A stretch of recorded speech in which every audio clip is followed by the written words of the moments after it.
My goodness. It's getting late, fellas. It's getting late. Almost ready for bed. Here we go!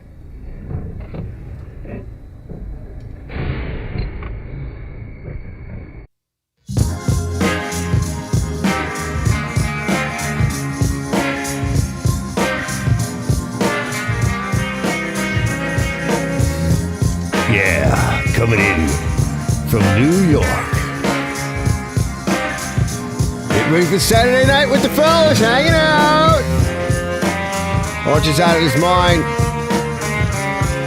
But we all knew that.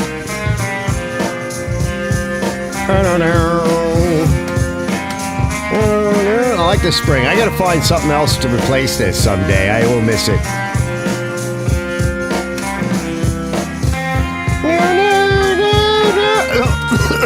Oh, it's too much.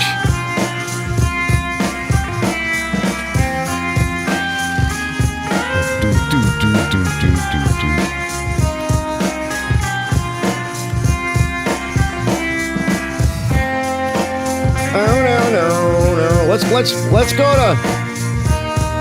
Let's go to something that we haven't seen in a while.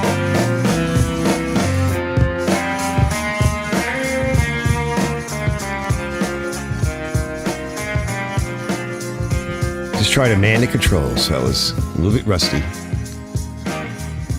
Coming in. Stand by. Just gotta get into the groove.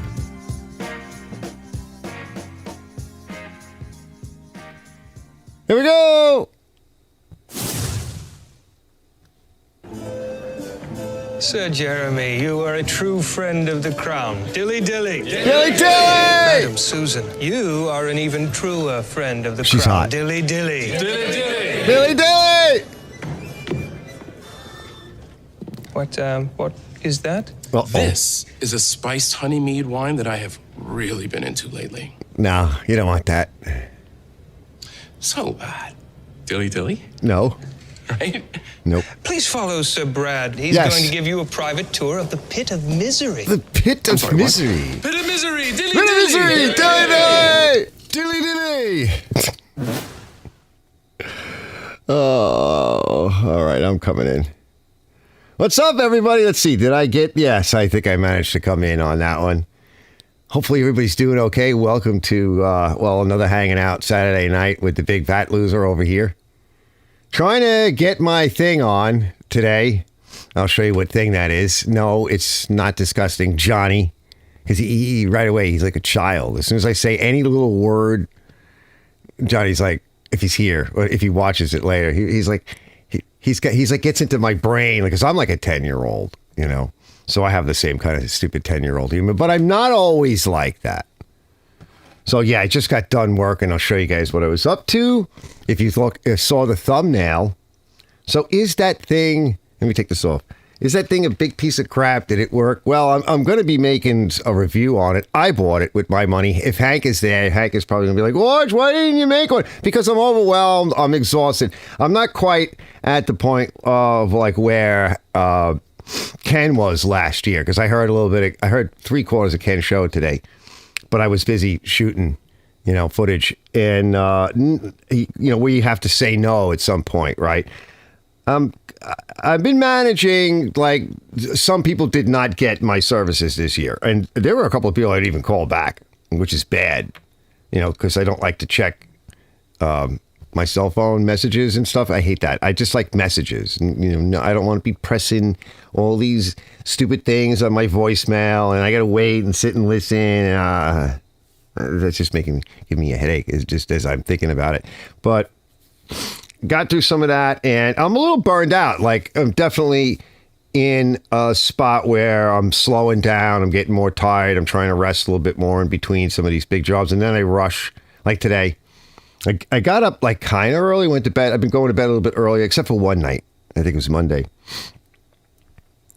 And just trying to go to bed a little bit earlier, wake up a little bit earlier, I think that's part of the issue is I'm trying, like, usually I go to bed like 4, because it stays, light out till like 8:30, but now I noticed it was like 7 o'clock, and I guess it'll be 6:30. Maybe it already is. And then next thing you know, it'll be 4:30. It'll be getting dark at 4:30. So I got to get up earlier, right? So, and I think that kind of is freaking me out a little bit because, like, no, I like staying up all night, but I do like getting up in the morning once I get used to it. So I've been slowing down a little bit, but I'm a little bit fried, a little bit burned out, and I got a lot of stuff done, and I'm trying to clean up around here, as I showed a lot of you guys that watch the live show. You see that I'm, getting my crap together, right? Getting my shit together. Want to see if anybody's hanging out. So I'm just killing some time. Usually I'm on at 8:30. But that's not the situation. Joe says he'll be back. Bud Soldalski is here. Welcome, brother. So just killing a little bit of time, see if anybody wants to show up. I don't know if there's any stuff on TV tonight that's really cool. Mitch is here. What's up, Mitch? Might be some cool stuff on TV tonight. I don't know. I haven't even had a chance to follow what's been going on. But yeah, I got a couple of cool things I want to go through. I just want to show you guys. And try to limit the time on target so I can chill out and rest tonight. So I'm going to try to make it like an hour or something like that, hour and a half maybe. Try to stay under I definitely want to stay under the 3-hour mark. Try to stay under the 2-hour mark. And I haven't really had a chance to do any kind of presentations of cool stuff. I just haven't had the time to do it. I'm actually still struggling to get a video out. I put a video up of working on the shop and those locks. Some of those videos over time will do good, but they don't really, again, they don't really fit in. Well, it's Arch's Garage, so it's not Arch's small engines, but I just do so much work with small equipment, small engine equipment and everything that as soon as you veer off a little bit, as I said before, you kind of crap your channel up.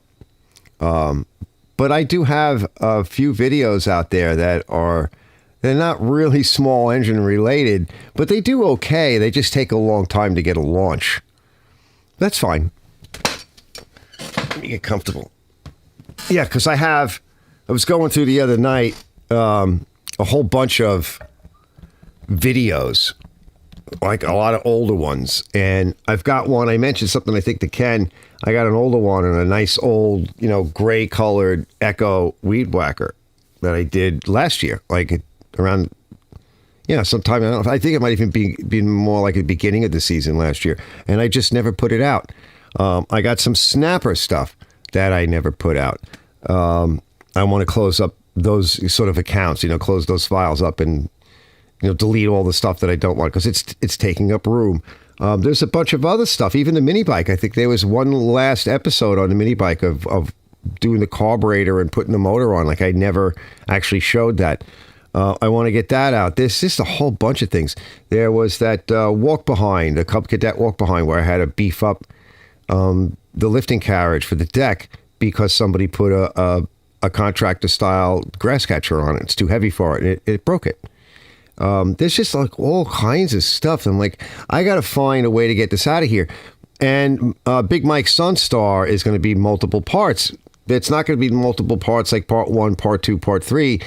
What I was thinking of more of for the future, because people don't like to watch that stuff. It's very hard to combine part 1 and part 2. You might see part 2 or part 3 first.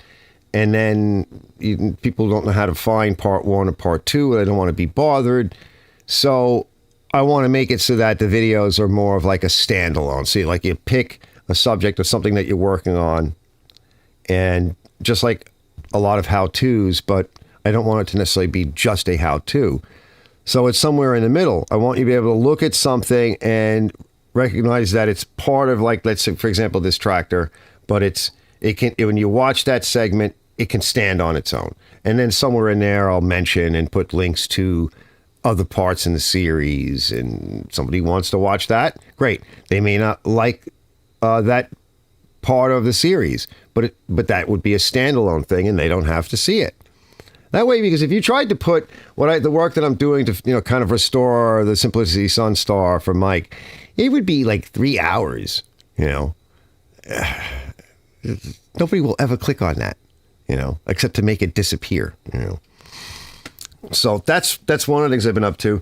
I think I heard Robert Malhouse today again talking about this guy that he watches that does snappers, And on the axles, I think he's talking about, I don't know if you're there, Robert, but if you catch it later on, I think he was talking about the axle boots, the accordion seals that go on the axles. And this is like the second or third time I've heard you reference it, that this guy put on vacuum hose and he was using vacuum hose. Well, I'd like to see what video that is. If you can, drop a link or put the name in the description here, or like not the description, but like comment it, particularly in the video after, because I'd like to go find that.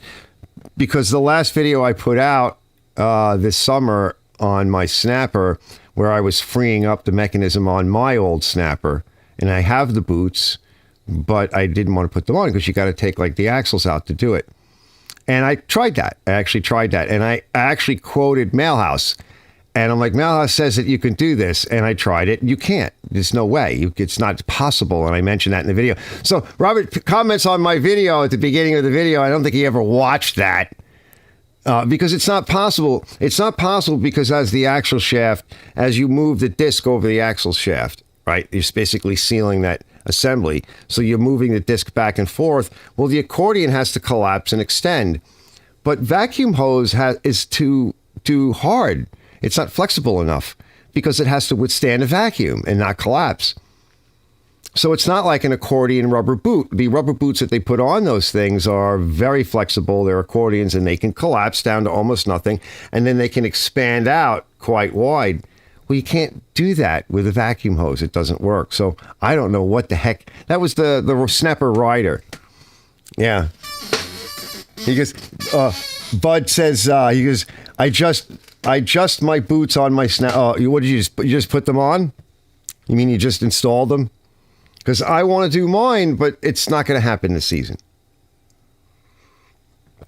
And that's why I decided to dig out the old snapper, because I haven't used it. I'm like, let's dig it out. Let's just make it run. Because I had made it run, I don't know, like a season or so ago. Like, let's put a blade on it. Let's just get everything working. And let's get the tires aired up. I had an issue with a tire. Let's just get it on the lawn and cutting. It's going to be a short season anyway for it. And that's what I've been doing, and I've been enjoying it. I don't actually cut the lawn with it all the time. I think it was yesterday I cut the lawn with the Honda because I wanted to really grind up the grass and all the debris, and the leaves are starting to come down, and the walnut trees make a mess. So I'm like, all right, I'll just grind everything up. I'll use the Honda with the dual blades in mulch mode. The Snapper doesn't have a good mulching blade, and it still has the plastic discharge on it. So there's no block off plate for it. And Ken was saying, like, I think he has the mulching. I think he said he got the mulching blades for it, like the atomic style, works great. But I don't know if he mentioned that he has the block off plate, because it's a big hole. It's like a big opening, on the deck. Oh, that's a skeeter. Like, literally right in my face. Sometimes they get in your ear and they're like, What a nightmare. What a nightmare. I'm smoking clips.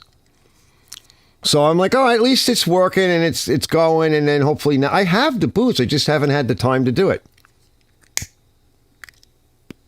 So I'm very happy with the way the Snapper rides. The only thing I don't like about it is I can't raise the cutting height enough, which is a problem. Let's see. Yeah, he goes, Bud says, I use the soft rubber ones from Briggs. Yep, I got the Briggs, the soft rubber, super easy. I know it'll be easy, but I just want to make sure that I have the time to do it. And I also want to shoot it. Like, I want to make a video on it. So I'm like, I'm not going to get it all that dirty. It's not going to get ruined. It's in the garage. I'm not going to be using it every time.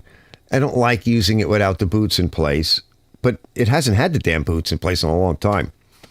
He says, Bud says, I use silicone paste like for auto brakes on the sliding shaft. Once clean because it won't eat the rubber boots. Oh, that's a good idea. Yeah, like a dielectric or that's nice. Yeah. Yeah, you can use like a dielectric grease or whatever.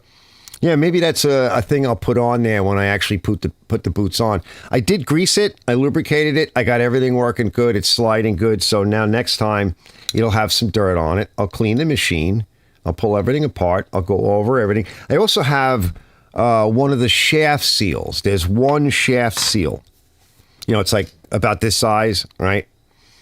And I want to put that on too. Even if what's there is good, I'd like to just pop that on, go over everything, make sure everything's nice, and be done with it. And then I can move on to something else. And eventually I'd like to paint it. I'd like to de-rust it and paint it and show that separately. In fact, I have a video coming out that I'd like to put together. I have the footage, and I was looking at it. It was a snapper rider that I did, I think a couple of seasons ago now, and I sold it. It was a newer one with the nicer tires and the overhead valve engine. And the paint was all there, but it was faded. So I actually showed how I kind of cleaned it up, wiped it down with some solvent, and I shot an automotive 2-part clear on it, with the hardener. And it came out really nice. It looked great. That's what it needed. And, it got shiny. Now, when I spray these machines, I don't go for like the high gloss look. I go for the low gloss or satin finish. And sometimes I'll even try to put a bit of like overspray texture to it. That way you don't see scratches or mottling. And when you do get it dirty and scratch it, like you can't really tell. But it looks really good when I'm done with it. And it protects the existing paint. The only thing is you got to make sure that you got to clean the machine really good. You got to clean off the existing paint, to get any debris and junk off of it and oxidation so that your new clear will lock in. And it lasts for several years. And out in the sun. And it just protects whatever you get it on. And, a few years of being out there in the muck and the mire or whatever and not being cleaned enough, it'll be kind of in the condition it was when I got to it and did that. And if the person wants to do it again, great. If they don't, well, it's no harm, no foul. Let's see. He says, Bud says he goes like a mid-'80s model. Yeah. That's what mine is. He says he filled it up with double aught grease and bolt chains. Yeah, that can be hard. Everybody keeps saying that's hard to get. I looked a couple of months ago, and it was expensive, and it wasn't even in stock. But it looks like you can get it now, but it might be a little pricey. Eventually, I'll pick some up. I just picked up a whole bunch of supplies this past season. In fact, I just ordered a few more. It gets pricey to stock or shop after a while. Some of the stuff I use frequently, like double aught, I wouldn't use all that much. So eventually when I buy it, if I can get my hands on it cheap enough, it'll be around for a while. But, things like paints, and I love chain wax and chain lube. And of course, I've been stocking up on my different oils. I grabbed some filters. I need more plugs. I'm out of plugs. And I might just buy a couple just to keep around and then stock up next year. But there's all kinds of other solvents and carburetor cleaners, and it's just so much stuff, and you got to put it somewhere too. Joe says, hello, I'm back. What's up, Joe? It's a Tractor Supply store, $4.99. Yeah. I think I have one Tractor Supply store here on the island, but you can order it online. So I don't know why there was a shortage. The fellows that are up on Ken's show that are up in Lake Canada, like they can't get the damn stuff. There must be a ban on it for some reason or something weird. I don't know. I have no idea why that would be a thing, why you couldn't get a grease. Like that's not like contraband or something. But there was, during the sort of lockdown time, one of my favorites is the Liquid Wrench chain and cable lube. And I couldn't get that. It wasn't available at any price. There must have been something in it or someplace it was made or it was something. And then finally a can, I found a place that like had it on a back order and they had an estimated time. And I'm like, okay, I'll just buy it and I'll just wait. It took, I don't know, 4 months, 5 months for me to get it. Now it's around, but yeah, it took a while for me to get it. Now there are other variants of it, but I happen to just particularly like that brand. So, yeah, it's Justin is the problem. I know a lot of people are not liking him. They're not happy with him. Yeah, I know. I've been following that. Well, we have similar problems here. That's all I can say about that. But yeah, life is getting very expensive. Some things are getting hard to get. So I'm trying to pick up, some stuff as I can. One of the things I just bought the other day was I bought that air cannon. which is kind of cool. But it's an absolute piece of crap. And I gave a rating on it. I think I got it 5 stars. I think I gave it a 3, right? But, when I actually released the video, you see the whole thing. But I got some shorts on it. We'll just kind of watch some raw footage. But it was a much needed thing. And like I was saying, Hank was giving me a hard time. He was like, why don't you build one? And why don't you make one? I'm like, I kind of have the stuff, but I'm just too tired. I need to get this done. I wanted to get Big Mike's stuff out of here. I've been, promising and promising. Oh, there's Big Mike. He goes, let's see. I think he's headed up to his property. He says, I'm in like Flynn. Still can't find small grease gun tubes. Really, the small ones. Oh, I used to like those. Really? Yeah, I remember I had a unit. I was thinking about buying another one. The smaller tubettes. Yeah, he says he can't find them. I used to use those for certain things. They're very useful getting in certain areas when you don't want a lot of grease. Because that was something I put on my list. I don't know what happened to mine. I did have a small one. I may still have it. I think I know where it might be. That's another thing is like I've been straightening up and cleaning up. And I'm like surprised to find some of the stuff that I haven't seen in a long time. Because it just got to be such a mess. And, I couldn't really find the things I wanted or like your workflow. You want to be able to have a good, smooth workflow. Create things like workstations so you can sort of move about, move around. And when you go to do something, if you have different workstations for things, you make a mess in a certain area. Like I had Contractor Mike was over here today. I slipped in the machine. We'll take a quick look at that first. Pretty cool. Encore, I think it is. It's a walk behind 32-inch, 36-inch. I forget. And he just picked it up for like 200 and change. Let me see if I can find that. All right. I was like, whoa, dude, this is a really good deal. He's like, he was thinking about selling it. And he thought maybe it would be a good flip. So he tried cleaning it up and spraying some paint on it. And he wound up painting over stickers and stuff. And yeah, that wasn't good. And then he didn't prep the surface. So when I went to pressure wash it, pretty much all the paint he put on there came off. And I was like, well, let me check it out. He wanted to use it after the holidays. I said, let me check it out. Just go through it real quick. Make sure she's okay. And it's going to be a video because I believe the ACR is no good. So I wanted to show kind of how I went about determining whether or not the ACR was good or not. And my contention is this it? No, that's a Toro Recycler. There's a lot of projects up here. There's the whacker. There's my gray whacker. Here's the Encore Pro line here. Let me fumble through these and I'll show you guys. Josie says, I just do not have the room. My workflow is more of a blockage. Yeah. Yeah, because I was starting to get, Joey, and they voted him in. You know what it is? They say, what do they say? They say you can vote your way into communist Marxism, but you'll have to shoot your way out. Let's just hope that we never have to go through that again, right? These people there, that's what they're kind of into. Like, they kind of tell you that, it's just people don't listen. I think they vote with their hearts or something.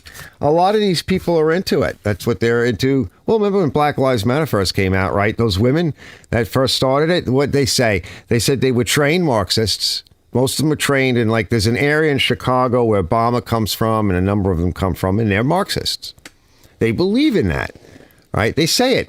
So she's a trained Marxist, and both of them later on went on to tell you how they were essentially, they talked to demons, and one of them is very friendly, and they went on about that because they're basically witches as well. So they explained how they were essentially Satanist witches.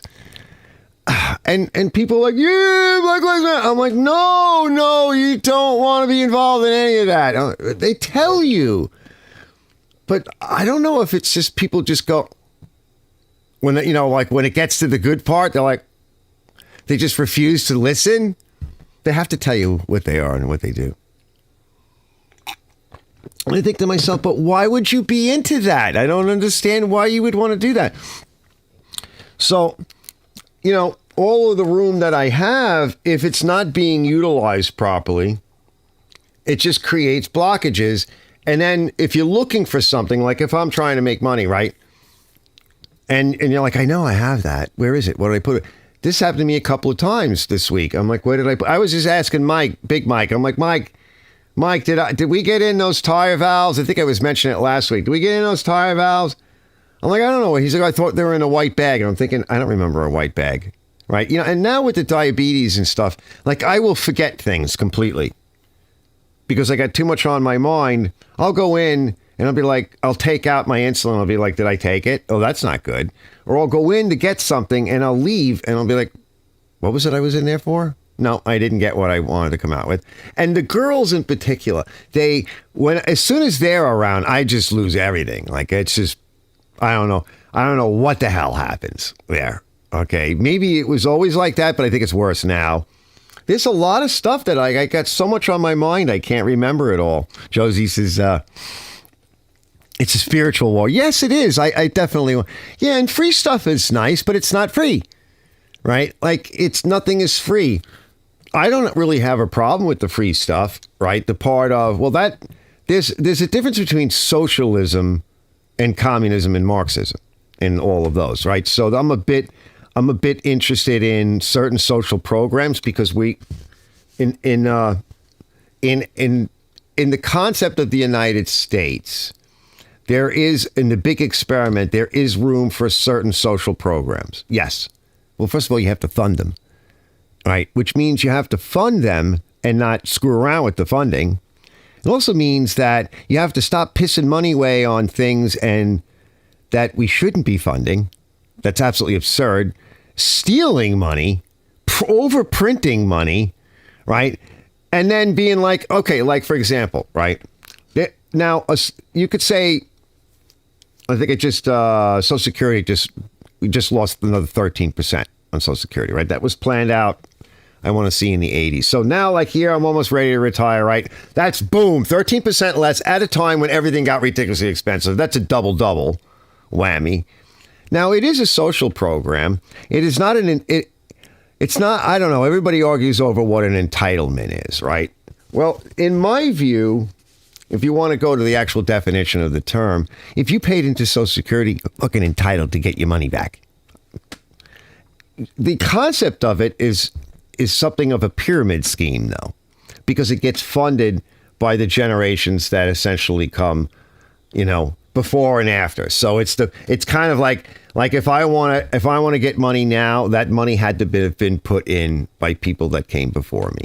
And to some degree, it has to be coming from the people that are putting in money now. And to keep everything going, it's people like my children that have to make. So if we don't have enough children and if there's too many old people, you could theoretically bankrupt a pyramid scheme like that. So the way it's set up, it is kind of half-ass wired, but instead of letting it crap out, we could use money from other areas like taxes to bolster it, because who benefits from it? The older Americans. Don't you think they deserve it? Just saying, right? But we'll give tons of billions of dollars to countries that we don't even know what the hell's going on because they're lying to us about it. Oh, that's okay. Joe says, I missed a 35-foot shipping container for $500. Oh, no. I just could not find anyone to move it for me. It was in Farmingdale. Would have made a nice shop. Yes, totally, bro. Oh, my God. Yeah, that's super cheap. They were like $5,000 a couple of years back. TJ says, hi. Hey, TJ. Bud says, Big Mike is a nickname for me. Yes, I know. It's so funny. And nobody cares. Like, they make such a big deal out of it. Like, nobody really cares. Nobody cares. Mitch says, Mitch Retract, because he goes, do you work on zero turn? I haven't yet, really. Just the walk behinds, but not a sitter. Not yet. I haven't. They're big and heavy. Keep that in mind. Well, even the walk behinds are heavy. Hey, what's up, Christopher? He goes, I'll be applying for SS benefits in 3 months. I'm going to live a long time. Yes. Yeah. Drive it down, brother. Yeah, absolutely. Let's see. Hold on. Big Mike says, anybody needs to move things, just let me know. Oh, okay. So Big Mike says he can move big stuff. Yeah. Yeah. Yeah, well, you can email me if you need anything, guys. It's on my homepage. If, privacy-wise, don't say anything. No addresses or anything here, right? Or last names or anything. But you can email in confidence. Totally. Like, I was thinking about it. Like, now, I still have a few years to go. But I was thinking, maybe I should, because of my health, rather than kill myself, right? I don't like doing that, right? I did that already. I've done years of that. I like to work. I enjoy it. I'm a bit of a workaholic, but I also don't like pain. It's nice now that I can slow down a little bit and I can work at my own pace. And like today, I took half the morning off. Big Mike was texting me. He's like, "Are you up? Are you still in your pajamas?" I was like, "No, I'm still in my pajamas. I'm icing my back, like right now." But then I got up and I worked my butt off, which I'll show you guys.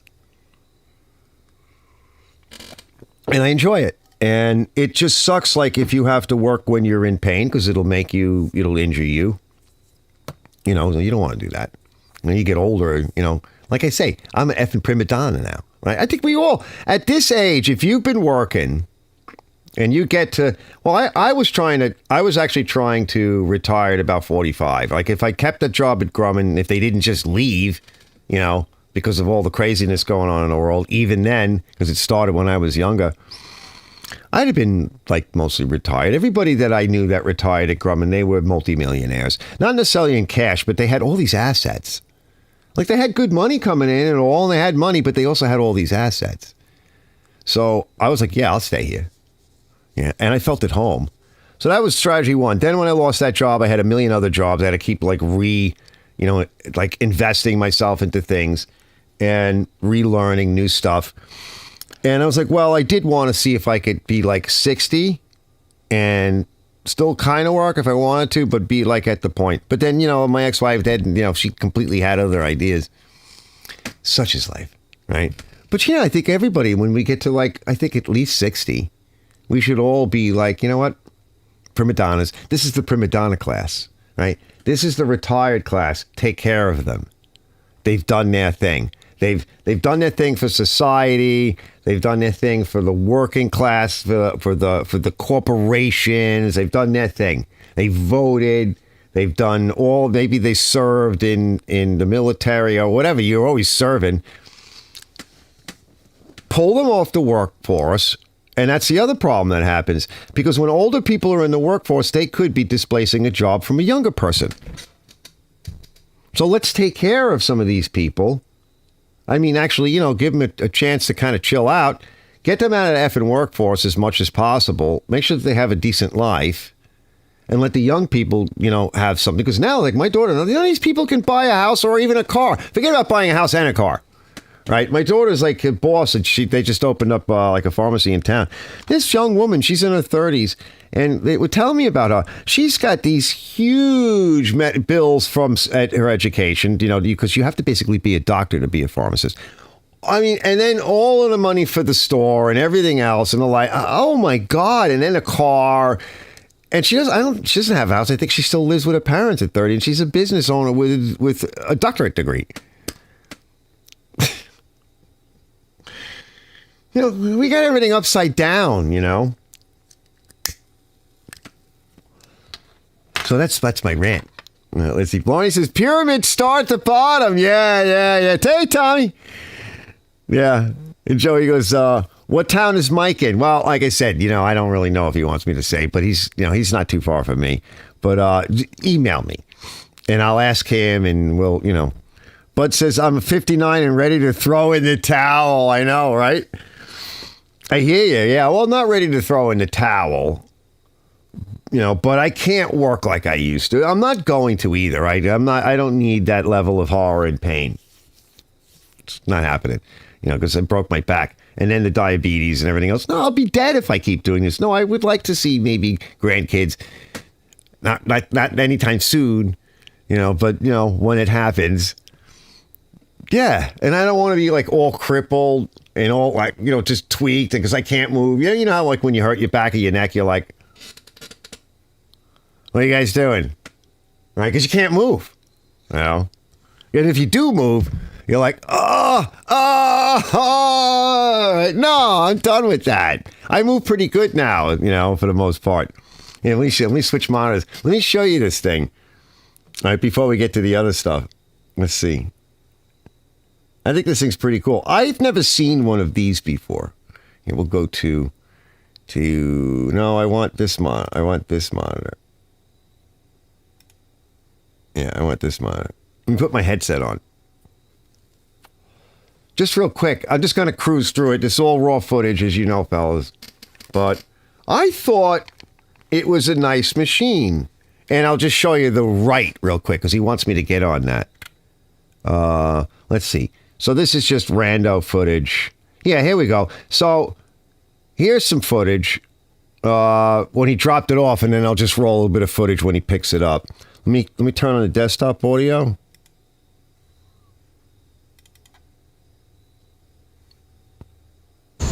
Yeah, so Contractor Mike brought over some stuff, which this is kind of cool too. We'll get this out of the way in a minute. Isn't that neat? He thought, oh, could you use one of those? Yeah. So he got this thing. He picked it up. We'll go through the story in a little bit, but that's better. He picked it up. He kind of put some time into it, cleaned it up, painted it a little bit. Newer Briggs. Newer style OHV. It's a Premier series. Does have the Intech on it. The Encore. Somebody's been eating junk on it. So it's an Encore Pro line. And like I said, he put a little paint on it, kind of cleaned it up. It got a couple of things wrong in it. And I think that the ACR might have gone on it. I can get it started. I showed him a way to deal with it. Let's move it. Over that in a minute. Yeah, I'll get to the chat in a minute. Back it out a little bit. Yeah, now let me show you me trying to start it. Okay, so I think it's in choke mode. So I know you can't feel it, all right? But what I do from my feeling of these motors and kind of managing them, so we're going to pull it over a little bit. So if you get to the point, I can feel it. It's in a compression stroke. It's hard to pull. Almost feels like it's going to break the rope. There it is right there. She's like locking up. It's got a lot of compression. And then if I go from here and just kind of give it a yank, all right, let's try it again. See what I mean?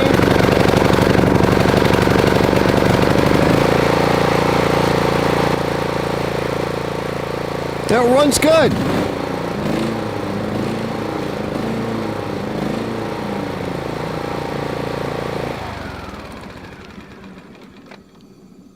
You can hear everything spinning. Now, I hear a bit of noise in there, so it might need bearings. I can hear it spin down. It's not bad. Here, I'm coming back. Hold on. Coming back. So I just want to bounce back and forth. Let's see, Mitch says, use it or lose it. Yeah, I mean, you know what? It's true. That's true. You have to keep moving, right? And use your body and your muscles or whatever. Like you will, I'm telling you, like there are days where like, okay, I can take a day or two off. And if I take more than that, I think I actually hurt more and then I can't move. So I can't rest for too long because then that doesn't work either. Joey says many of us are either back or considering going back to work. Groceries, land, school tax, insurance, etc. But Biden is not working. Yeah, I know, but nobody wants to accept that. Seems like, right? Because I know people that they just don't seem to get it. Hey, Brett. But Bidenomics is working, we're told. Yeah, it's working. It's working good. You know, it's literally another nail in the coffin. Like I have a friend of mine stopped by from Arizona. I keep calling him a liberal. He is, but he isn't. But he doesn't know. Well, first of all, he doesn't feel it because they have money and his wife is retiring and they don't really feel it. You know, he never raised any kids, so there's none of that. So they don't really feel it. And it's just more of an annoyance. So if you're in an upper income bracket, you're not in the working class. In the middle class, you're in an upper income bracket. So it might be annoying, but if it's your ideology, you'll pay for it. I think it's how they see it. Whereas, like I said, not me. Okay. I was just starting to get a little bit of extra cash before all this stuff got worse. And I was like, oh, good. And then, the rug yanked out again, right? Because I feel it. It makes a big difference.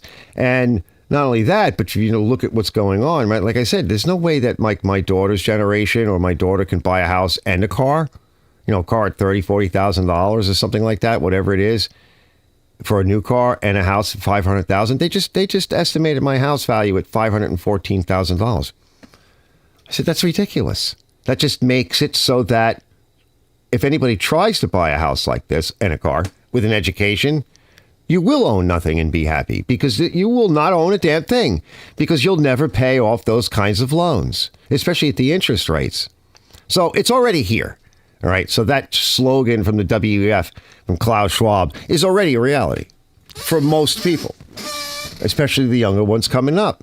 So the cost of food and all the other stuff on top of it, and that's just going to keep getting worse. So, of course, people are going to feel it.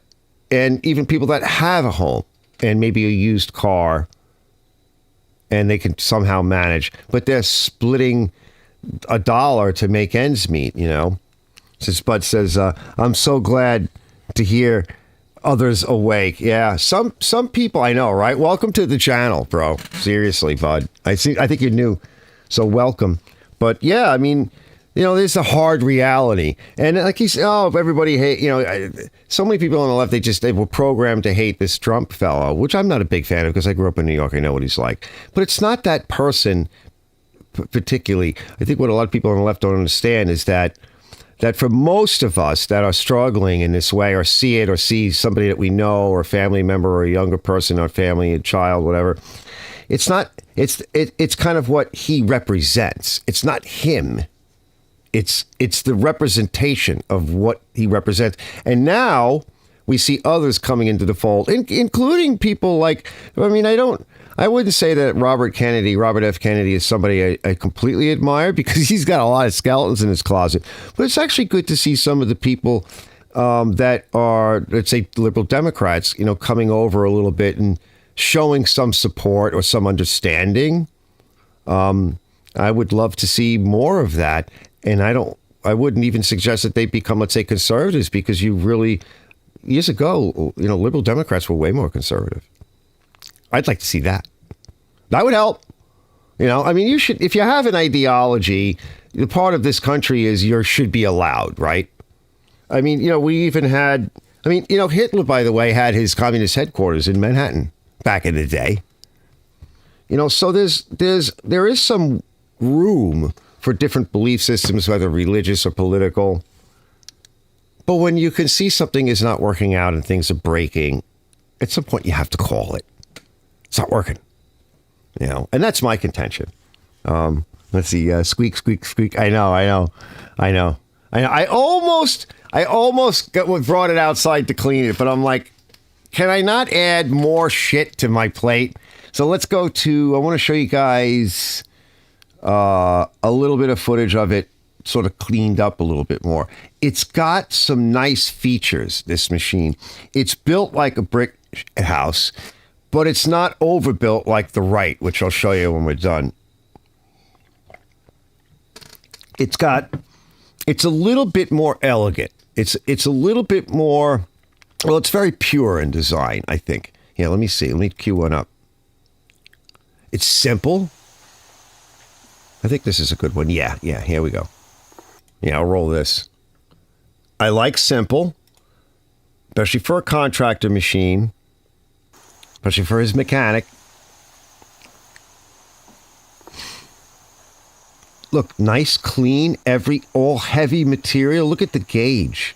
Simple transport system, beefy, grease fittings, one belt design. The motor's decent. It doesn't blow smoke. Simple transmission. Nice heavy levers. That broke. He kind of tie wrapped it. I fixed it for him. Real simple. And that's the plug. This is oil. Let's be putting a new plug in. Let's see what this is. All right, I'm just going to take a quick look at the carburetor. Now I shut this valve off. That filter looks good. Maybe even new. It's certainly been replaced. I don't see any gack in the bottom. We probably okay, but we've got a decent filter in there. Okay, This blah, blah, tank blah. is big. It's up high, so that's... Yeah, it's a nice big tank. Yeah, there's some schmutz up you in might there. see it. A little bit of junk there. But it wasn't this felt bad. like it had junk on it or it was stripped. There's even a little bit of junk on my hand and a little bit of junk in the bottom. Just a All little right, so we're bit. gonna Got blow- that all cleaned out. All right, motor is back. Okay, plug is in, oil is in. We clean the carburetor. The fuel is Nice back on. axle It's not shafts. leaking. We should be good there. I lubricated the poles and the spring. Yeah, that's all good to go. I think these are just some shots of it. Nice beefy tires, grease fittings everywhere. Look at the size of the gauge. I think you can see it. The metal is, that's a nice fab style deck. So it's very heavy. I was like, I think he paid like $250. Now I needed to go through it. And like I said, it needs an ACR. And I'm going to make a video on how I adjusted the valves and how I determined the ACR. That'll be a video. I'm working on it. I don't know much about this manufacturer. So it's probably like a 10-year-old machine. Let's see. Nice intact, basic, overhead valve.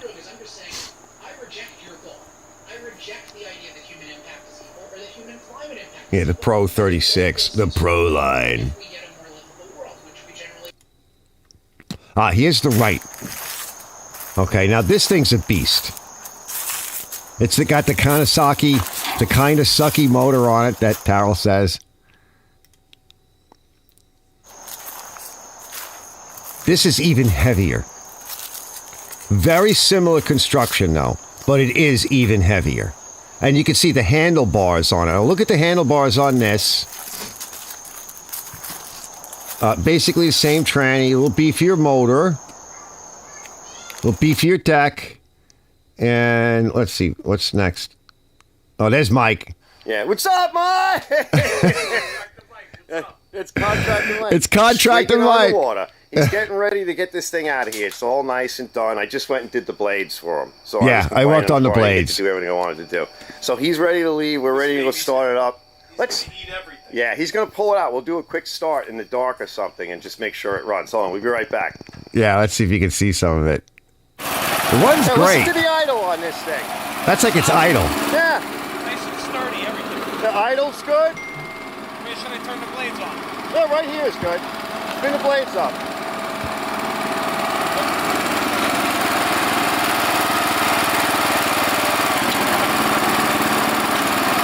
That's it. No, one's great. Starts right up. There we go. Yeah, they were on already. That's wow. Well, they were rolling a little bit. Oh, wow. Should have been aware of that. Just a little bit. Sounds good.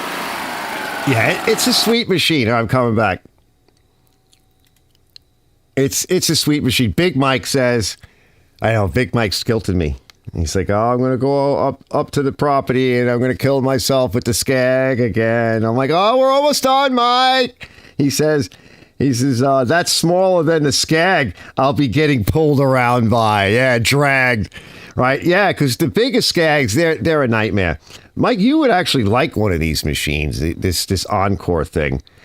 I wanted to see if I could use it, but Contractor Mike needed it back. And he, like I said, he was thinking about selling it. Let me take this off.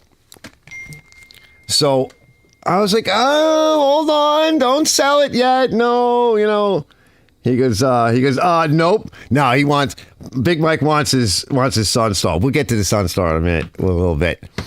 But I wanted to show you guys this thing. It is a nice machine. I think so. It's especially for here on the island, right? Because of the size of the properties and stuff. I think it's a great machine for that. Let me see. Hold on. Let me put my glasses back on. Let's see. 50-50 would take care of that. Yeah, I know. Brett says, what brand is that orange hog? Which orange hog? Oh, that's Encore. It's like a red. It's not orange. It probably looks orange to you. It's something Encore. I don't know that much about it. I I really don't. But I was impressed. Joey says, I've not seen this model before. 2,500 was good buy. No, not 2,500. 250. Yeah. Yeah, 250. Yeah. I was like, whoa, bro. So he was thinking like maybe just flip it because he felt that the motor was locking up. He uses the term locking up.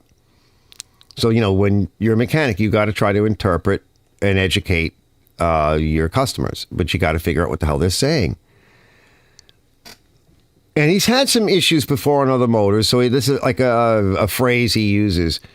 So I said, let me check it out. So my determination is this. I'm not done yet with like giving him a price and everything. I wanted to give him, what I usually do is like go through one of these machines, like there's a price for me to do that, right? And I do a whole bunch of service and inspection and checking out in my professional opinion. So I gave him all of that, and then I didn't get to the blades, and the blades are held on by one long 3/4 bolt, which is nice. And he was having a problem getting that apart, and he asked me if I could look at it while he was here. And it was getting late. I'm like, okay, no problem. Well, I also showed him, I want to show you guys this thing in a minute. I go take a piss, and then I want to show you the blade sharpener. I got him hooked on it. I set him up in here, and he made a mess in here. So like I cleaned the shop really good, but I wanted to get him hooked. So I got the blades in decent shape. They're a little bit, there's a ding in one of them. I'm like, we'll sharpen it up, and I want to show you how to take the blades off because it's just one long bolt. It goes all the way through, top to bottom, through the pulleys, and you have to have the lid off to do it. And I want to make sure that he knows how to do this because he really has to maintain the blades. All right. I do it when he drops it off. If I go like a service, whatever, I try to make sure that they leave, deck defouled, blade sharpened. But, on any regular basis, he's got to know how to do that. So I've been trying to give him tips. Had an interesting project this week, carb replacement and tune up on a Keen Gold dredge. Ooh, what's that? What is that? You mean like a trencher, Brett? Used the Honda GX200. Nice. Yeah, that's a nice size. Let me get the blade sharpener. Hold on. I'm going to go take a quick leak. Just a quickie. I'm not going to put on the P lady. I just want to go grab a quick leak and go grab that tool. I've showed you guys this tool before. Hold on.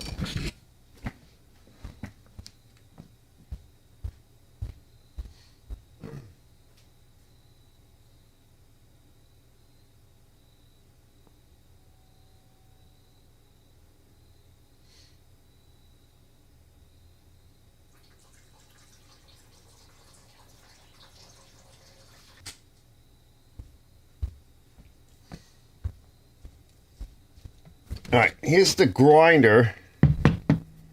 Let me get comfortable. This is, Brett says, no mitts, a sort of vacuum apparatus for dredging the bottom of Lake IR River for gold. Oh, I know what those are. Yeah, I've seen people do that before on YouTube. Yeah, pretty cool. So, standard grinder, right, like my Milwaukee. And it's got this rod that comes in different sizes, right? Depending on what you want, what kind of setup, and depending on what the thread sizes are. It comes with the tool. So I just left it mounted, and so you could use it with any one of these grinders, any one of these kinds of grinders, right? And then, like I have a video out on I baked last year, and it's actually doing pretty good this year. So this mount here, you could mount that to a vise or to your table, and it may not focus well on it because it's shiny and the kind of focus setting I have.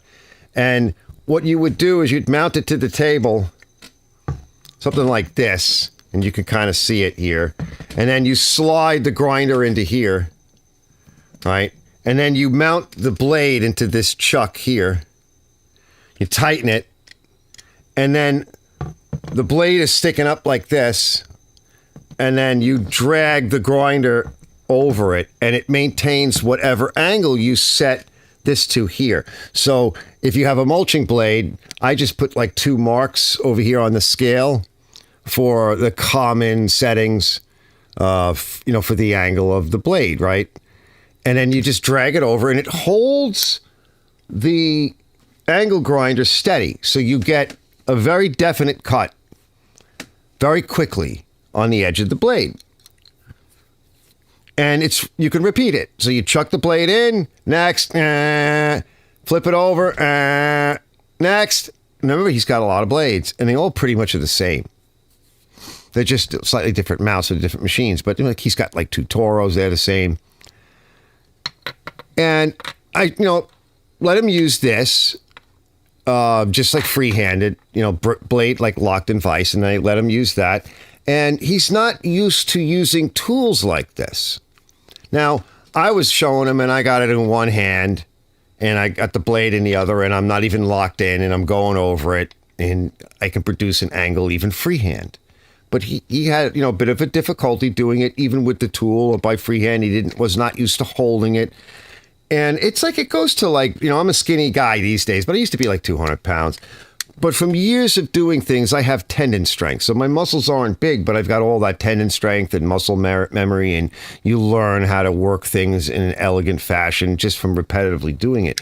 But not everybody's like that. And when you have a lot of blades to do, you don't want to just hack at it. And he's not really sure like what to use. He was even thinking about getting one of those just like cheesy stones that have got the V notch in it, and you hook it to your drill and you go over it.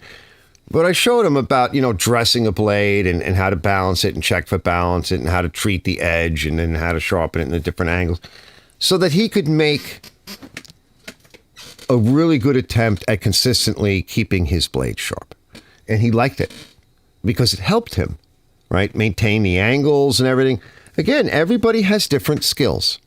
And that's kind of the point of a lot of this stuff. He may have a great control and hand skill and eye coordination for something else, but not for these things. And this is kind of heavy, especially with the battery on it. Like I have to say, the corded one, I showed him that one because I have that set up as well. And the corded one is way lighter and easier to control and less fatiguing. And if you're doing, when I did the video on this setup, I used both grinders. I think I did 10 blades. All right, so that's 10, 20, 4, in some cases, mostly double-edged blades, like mulching, so that's like 40 edges. That's a lot, right? And if you're a contractor and you want to have, like, he's got, they start to acquire, like, blade piles. And if you've got some good blades, I said, you could just pick, like, a Saturday or an evening or whatever when you have some time, screw that, or I showed him how to clamp it to a bench. Maybe you got a bench outside or a tailgate of your truck or tailgate or one of the angle brackets of your trailer, right? Like the railing, nice piece of steel. You can clamp it to that or bolt it to it. I just wouldn't leave it outside. And you could just, and it makes a mess. I said, so you're really going to want to do this outside. He did it in here and it went all over the place. I'm like, normally I would not do that in here, but it's late, it's dark. I think it was starting to rain or drizzle or whatever. He liked it. And I think that's exactly what we're looking for is to find tools and things that help us and our customers too, to some degree. Let's see. Where do you get it?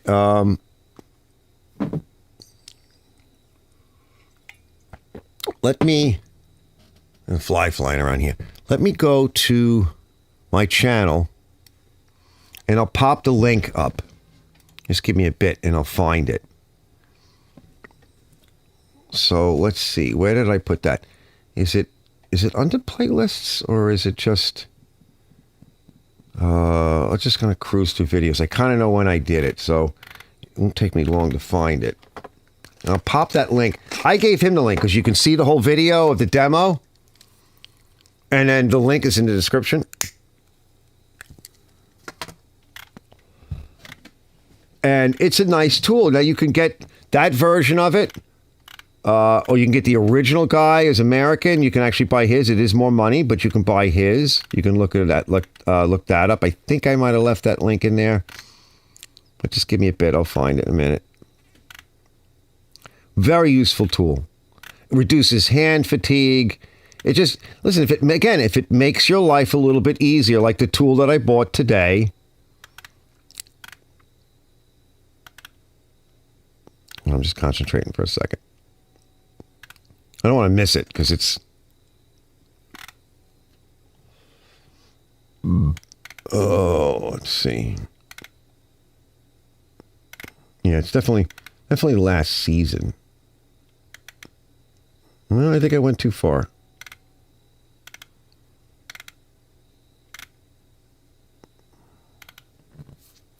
I would think it would have been in a folder. You know, for like blades and blade sharpening or tools. I don't know. I haven't been through my channel. I need to get through my channel and clean it up again. That's another thing that's been on my mind. I'm like, I need to, you know, make some changes to the channel, tighten things up, sweeten things up a little bit. Yeah, hold on. Let me go back up to the top. Or closer to the top. And I'll get it for us.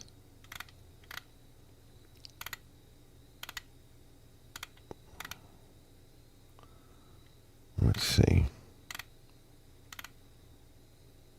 Pressure washer, auger rebuild. I would have thought it would have been around here somewhere.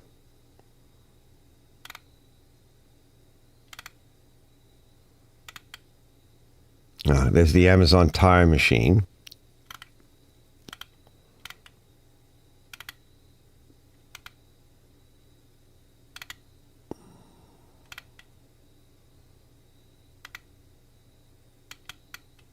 Let's see.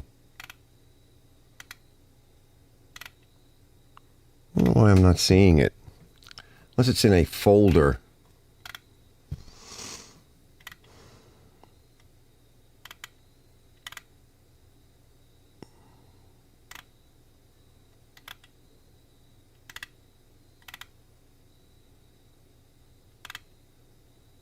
Wasn't that long ago, but you know, time goes by so fast. I forget, like, when I do things. Let me look in the folders.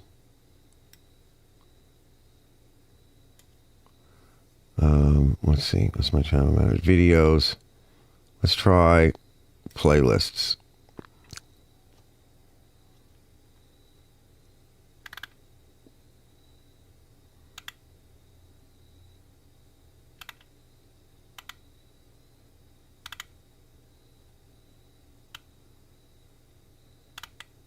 Maybe under shop tools and reviews. Yeah.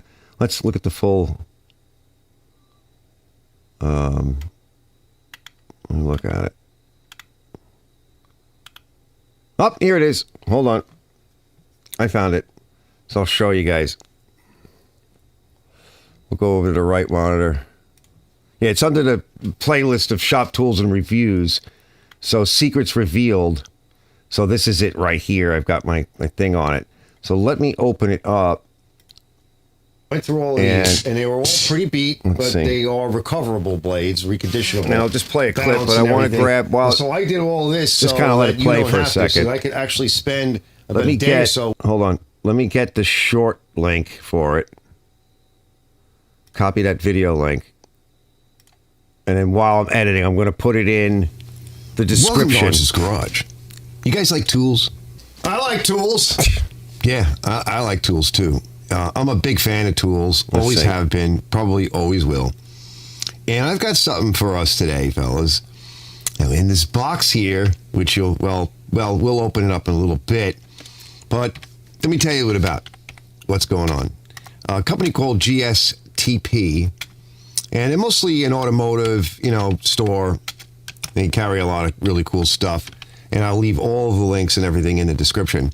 But it seems more recently they're offering some codes and discount codes and what have you, and trying to demonstrate and push their line of small engine tools.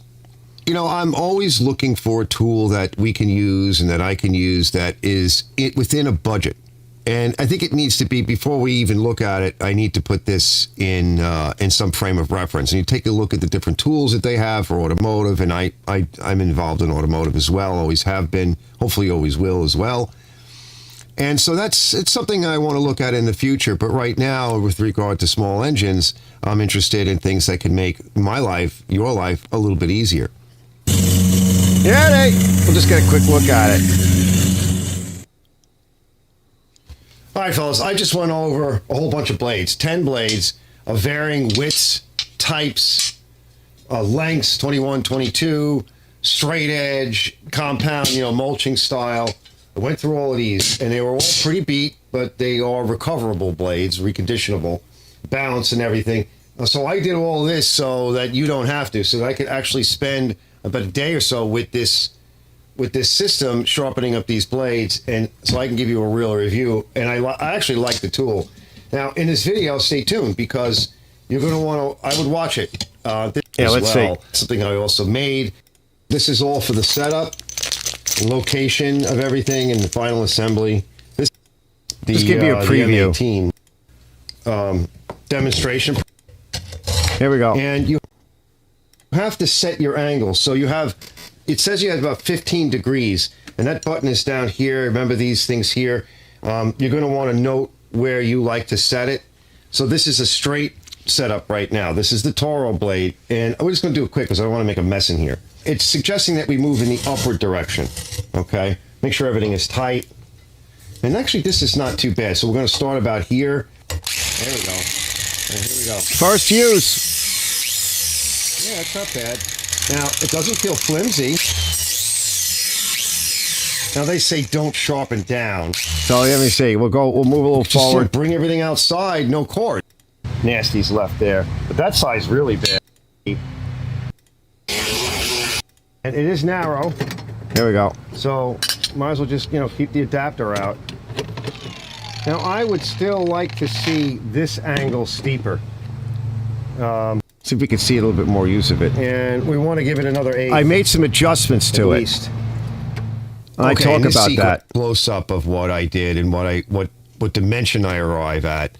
And at this point, I'm still frustrated trying to get. I tweaked it so that the blade would engage, everything would engage right.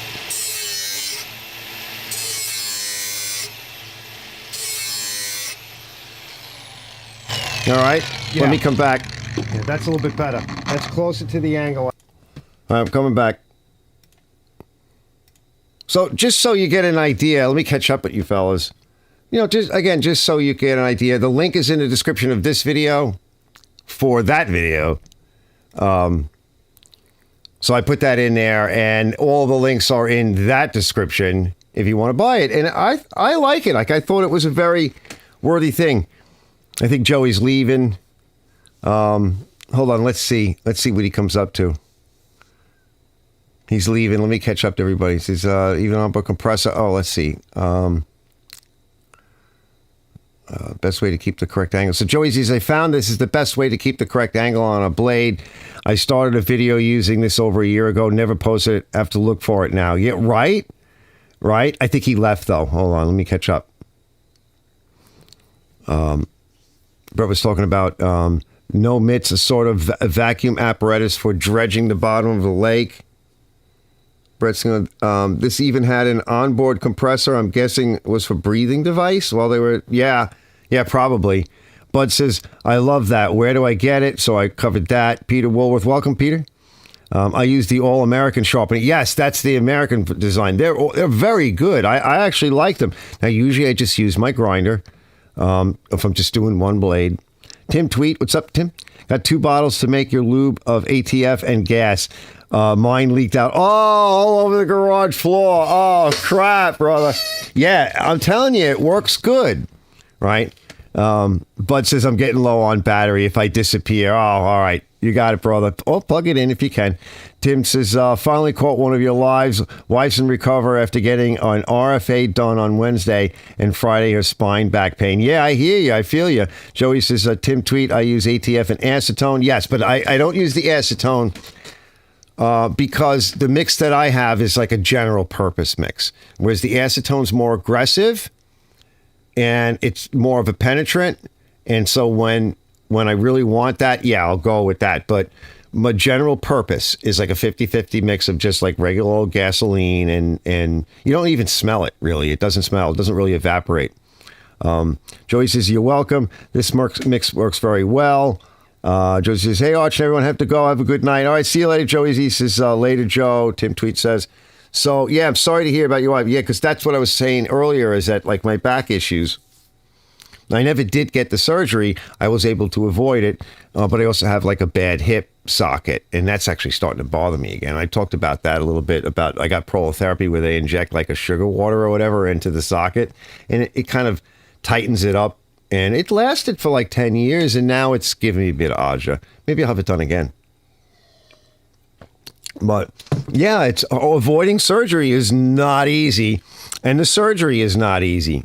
So that's why I say I'm like semi-retired, because I don't want to kill myself anymore. And any tool that I can pick up that, you know, makes my life a little easier. And so I want to get to the next tool that I just bought. We're just going to kind of swing through it real quick.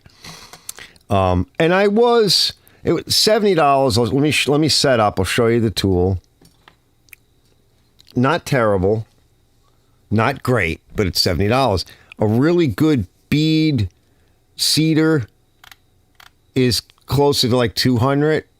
If you really want to get a good one, this is like $70. You know, Chinesium, as Ken says, you're gonna have some things you need to do when you have something like that. So let me just kind of roll through. I don't want to play all of the footage. I've got,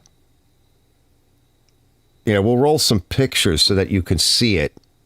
Let me roll through some pictures first. And then I'll go to the other camera angle.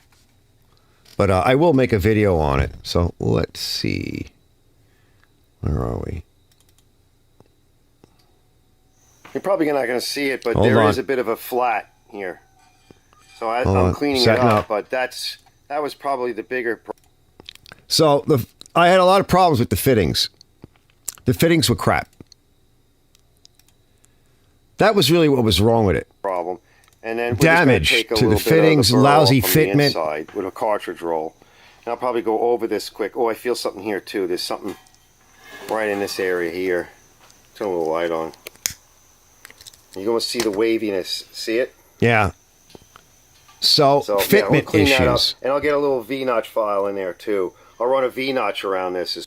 So I'll just cruise through real quick. So here's some shots after it's done. They were going to be out of order. So I replaced most of the fittings on it because they were just too crappy. Hey, Mater. Mater's heading to bed.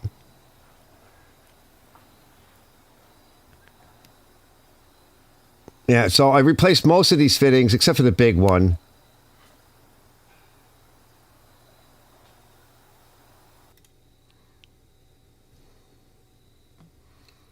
That's a pic. That's a pic of it. It's a good size.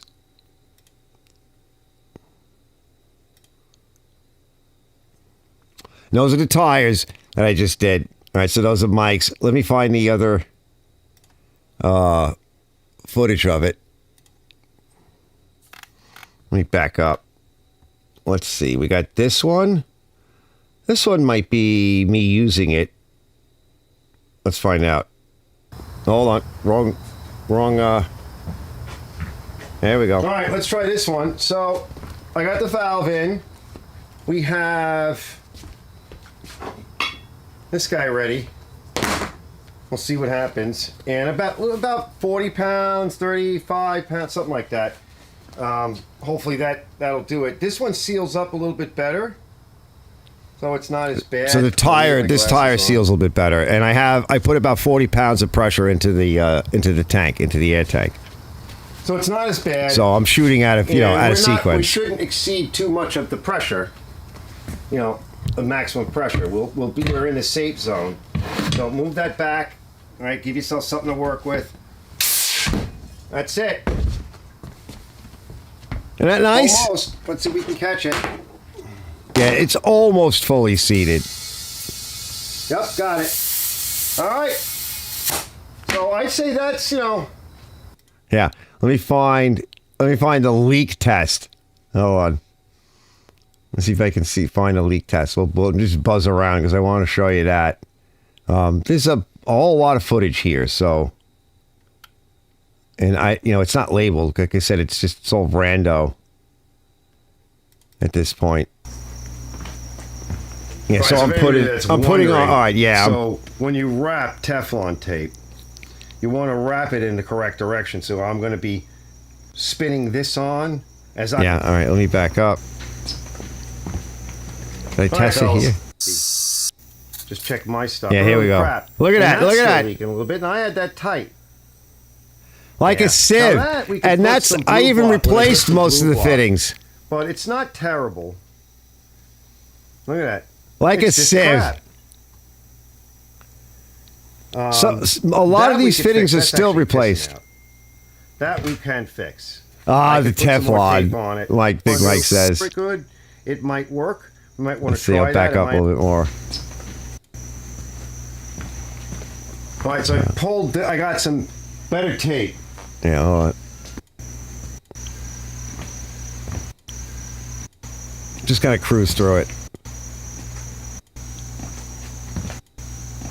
Yeah, it's just some different. I'm working it. All right, yeah, I'm coming back. So what I replaced, of course, if you watch the video, you'll see it when it comes out. But these 3 fittings, they were just garbage. So there's 3 of them here. And so this fitting you can understand. This is what connects to your hose. And this one, right, is, part of the quick disconnect for your hose. And this one I can kind of understand because, like I buy all the fittings for my airlines. I buy them like a kit at a time. And when they start to go bad, I might have an extra piece here and there. But there are some different design types for these. So this is the one that was on there, and it really doesn't fit what I'm using. So I can't complain about this one. But this guy is the safety valve, and it's not on a taper. So it just jams up against the shoulder, and good luck sealing it. It'll leak like a sieve. So that's no good. So there's no taper. This is not on a proper taper either, and it's a cast valve. So it looked like it was cracking and it was leaking like a sieve. So that's no good. So I put a different valve in. And the bungs were not well tapered. Like, what are these, metric? Like, what? It's not like NPT, National Pipe Thread. It's some garbage. So it was a number of things. Mike goes, Teflon, right? Yeah, Teflon. I used 3 different Teflon rolls. The Teflon roll that they give you is wide but thin. And then I went with a thicker Teflon, like a more professional grade Teflon, made in Bangladesh or something. I don't know. Who the hell knows where this stuff comes from? PTFE. It said on it, but I actually have some better Teflon. It won't seal it up. It can't, because what was happening, like with this, right? It's too short. The nipple's too short. And it's not on a taper. And what would happen is, by the time you would thread it in, and then it would basically stop up against the body of the hex, and you couldn't go any further. So it never sealed. It just jammed up against the hex. So that can't seal. And I show it in the video. Same thing with this, right? This it's not on a proper taper.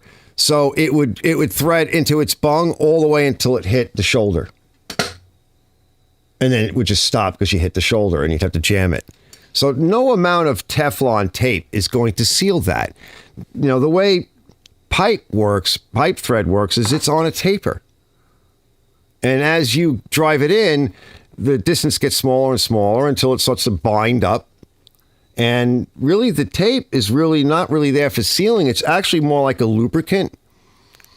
And I mention that because a friend of mine's dad, God rest his soul,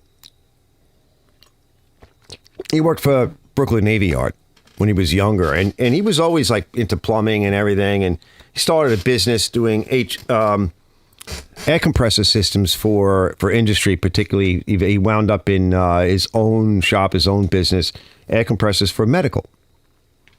So the man knows, how to make a seal, right? And when I was doing like black pipe and everything, and I was running for, super low pressure gas lines and steel, and I put them all the way out to the shop. I buried them in the ground, and I've worked with plumbers a little bit, but I would thread my own pipe and cut it. And I was talking to him about it one day, and he's like, "Look, he's like, the problem is the pipe is kind of brittle, so the threads kind of break. So you got to be careful when you're obviously when you're making the threads. But even if you have like a factory thread." He said the threads are really what seals. When people put like blue block on, or pipe dope, or Teflon tape, he's like, what that really is doing is it's kind of like a lubricant, and it allows you to get the pipe tighter. That way, if you get the pipe tighter, there's more of that interference fit. That's where the seal is going to come through, He says, if you think you're going to take like a pressure system and you're going to seal it because you wrapped some tape around it or you glued it up with some pipe dope, because that's not really what's sealing it. He's like, you got to get the threads good and you got to get the threads tight and you get the threads right. You don't even need any of that. It's not going to leak. So, and these weren't even on like proper tapers. They were just getting gold and jammed into place against the seat of the body of the piece itself. So I have some fittings, and in my view of it, like if you could put it together with what they give you, except it's garbage, it's going to leak like a sieve, and that could be dangerous too. Like I would never really want a fitting like this that was seamed or cast in any way and seamed. You don't want that, because with high pressure, if the seam, and it was leaking bad, if the seam starts to open up, it'll split and then it'll blow apart.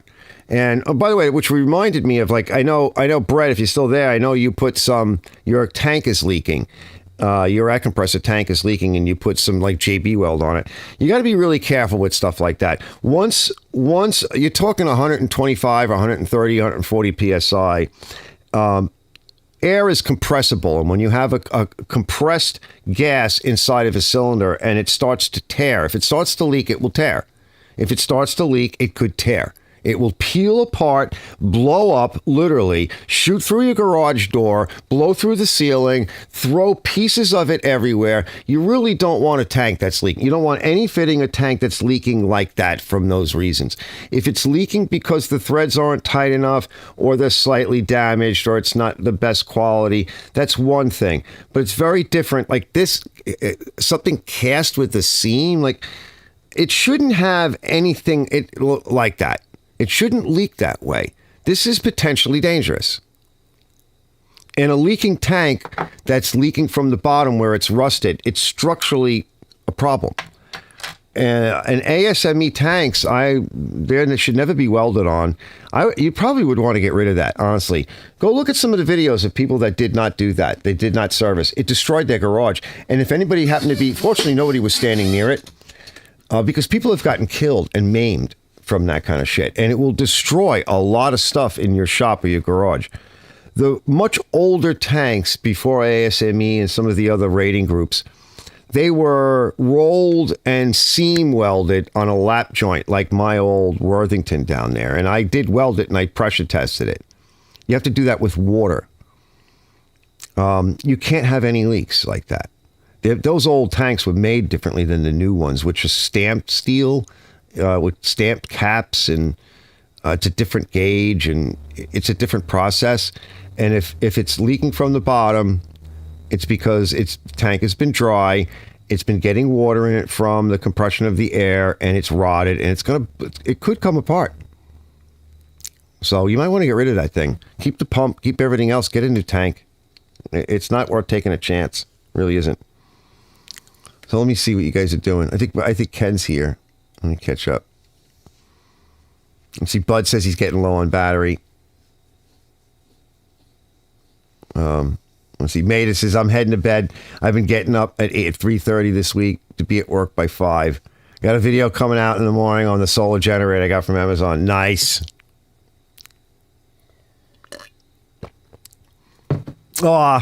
Charlie's doing good. Jamie goes, that's why duct tape was invented. Yeah. Ken says, this is better late than never. He goes, hey, Arch. Brett says, hey, Ken, I was in your stream, but only stuck around a few minutes. That's why I didn't come up on panel. Ken says, miss it all. He goes, hey, Brett. So, yeah, I would definitely recommend getting rid of that. I don't know. I would do something. It's crazy when go check out some of those videos on compressor tanks blowing apart. Yeah, it can happen. Yep. It depends upon how bad the rust is. You know, if you can get a borescope in there or something, you could take a peek in there and look around. But most likely that's rot. It's probably all pimpled out and all messed up down there, because it shouldn't leak. I mean, there shouldn't be a seam down there. They don't usually put them there, but you need to inspect that. I don't know where you put the putty, but yeah, that could rip apart. Absolutely. That would really suck. It's so much pressure in that. It's just the way expanded gases behave. They're very bad. That was the other reason why I didn't make one of these, because Henry was like, why don't you make one, Arch? I was thinking about it, and I thought about it. There's a few reasons why I didn't. One, I'm tired, and I'm overwhelmed. I got a lot of stuff going on. And the last thing I need to do is to start dragging out stuff to make a project like that. That's number one. Number two, I gotta get Mike's tractor done and out of here. Okay, so I don't want to be putting off, and doing all these other projects, because one day, an hour turns into a day, which then turns into 2 days, and then you're tired, and then you got to clean up, and you've made a mess all over. That turns into 3 days. Before you know it, like a project like that, and then you get interrupted, and somebody calls you up, and, can you do this really fast for me? I need it really bad. And then it's like an effing week. They had this thing to me in a day, and I spent, like an hour or whatever, refitting it and checking it over, making sure it was safe. And then I used it. And now I have it. It took like a day to get here. I didn't even have to go out and get one. Now, what would I recommend? I would recommend not getting this one. I would recommend getting maybe a Vivor, or I don't know, something. Spend a little bit more money. Check its fittings. Look at it. The tank itself is welded properly, yes. But they saved money on the fittings. And the other thing, too, is they made these little bracket feet, and I show it in the video. They couldn't even weld them on flat. Like, it doesn't sit flat on the table. They welded feet on like random. Like, oh, here's foot. Oh, here's the other foot. Put it wherever you want. And then you put it down on the table on those bracket feet, and it's like clopping all over. It's like, what is the point of that? And I actually read. Hold on. Let me show the ending. Right. I actually did do like an ending. Let me see. Let me cue it up. What a joke. So no, like, you can call them and it'll leave them an email or whatever, because they want comments, because they think they can improve. Well, yeah, you can improve, bros, a lot. They might start charging more, which would be a different story, but yeah, let me bring it up. Hold on. I was like, really? And of course they're Chinese, so they don't speak English. They don't write English well. Okay, hold on, let me cue it up.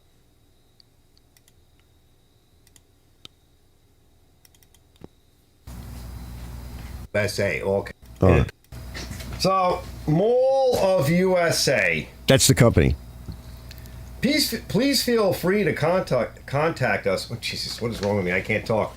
Turn it up. Feels free. Please feel free to contact us if you have any problems or an opinion. An opinion for us. We believe any problems can be solved. I'm not screwing that up. No D. By communication. Now, let me read that straight. Thanks for purchasing from Mall of USA, all caps. Please feel free to contact us if you have problems or opinion for us. Opinion. It's not opinions.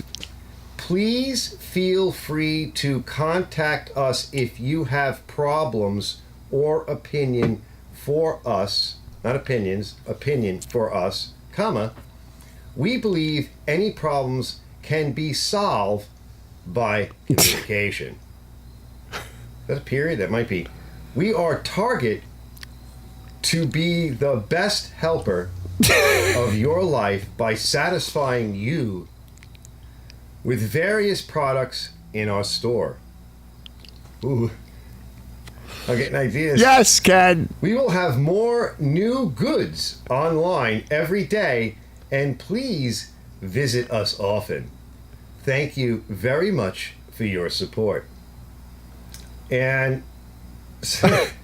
Lindsay, yeah, this is a location. They're at Mall of USA .service@hotmail.com. Location 5001 Lindsay Court, Chino, California. Hotmail. So, I would say that so far, somebody's dinging. I think it's my daughter trying to get a ride home. All right, enough fooling around. Oh, that was painful. Why'd you make it sit? Because you see what I'm saying? Listen, they're doing the best they can, but the problem is this, right? Let me take these off. The problem is this. I can fix this and make it nice. Could you use it the way it was? Yeah, it's going to leak like a sieve. It's a piece of crap. Things aren't going to fit. It's not good like that, fellas. It's just not. I can't give this thing like a 5-star. So let's say a 5-star rating is the best stars, right? I can give it a couple of stars because the tank seems fine. They can't weld the feet on square and flat. I mean, get with the program. That one, couple of fittings we had to throw out. What are they over here? So, all right, now this fitting. Watch, where are you? I don't see you. I'm coming. So this fitting you could understand. This is the nipple to connect to your airlines. Now that fitting you can understand that may not fit or not work for you because like I've used different ones over the years and they don't always work. Best thing to do is buy an entire kit and you know what? Replace all the ones that are no good. This is garbage. As I showed you earlier, I know it's a little bright in here. And this is garbage, right? The safety valve because it'll work. It'll leak like a sieve. A sliv. They got me all screwed up because I read that and I'm like, hey. So I think we got it set up good now. It's a good weight. Things aren't leaking. It would be nice if I could clock this valve a little bit more, but it's late and I want to try to see if I can do a live show tonight. It is Saturday. That leaked too. This needs to be clocked. I put an O-ring in it. That it's going to snap or something. Nothing is leaking bad. Everything is good to go. It's usable the way it is. I could just leave it. We have another bung for a tap for something in case I want to change what I have here. Keep in mind that everything that I just put on, I was just rummaging around through my fittings, which most people aren't going to have laying around, but it does work. This valve seems to be okay. The most important thing is the tank size and the welding. If you were to make one, I would never recommend ever penetrating one of these domes. That's the weaker spot, and it gets its strength from its shape. And that particular shape, without getting too technical, don't disrupt it. I don't really recommend welding one. So you might say, well, Arch, you could have made one faster. Yeah, from something else. Well, the bigger tank that I have would be too big, and it's too unwieldy for me. And for a lot of these small equipment tires and everything, it's really too big. The other tank that I have is a barbecue tank, and I'm not so sure we want to go down that road. It is easier for me to fix something like this and make it better with the stuff that I have laying around and spend less time, and there's no mess, because when you start welding and grinding and cleaning tanks and all that, it's like a couple of day process. Make it nice. There's going to be filth everywhere. It was kind of lousy out today. I'm glad I did this. I got it in a day, and that's very good. Okay, so you got to give some points for all that. If you're willing to tweak it and fix it up, for $70, it's an excellent buy. I was looking at some that were twice the price, and so you would expect that at twice the price, you're going to see better fittings and such. I think that's the case with a lot of things, whether they're made in China or USA. You get what you pay for, and they can't really sacrifice the quality of the build in the tank because that's got to meet a number of specifications. Now, some of them, I've noticed that some of the more expensive tanks, they meet a few more. There's another industrial specification that needs to be met. Correct me, I don't remember exactly what it was.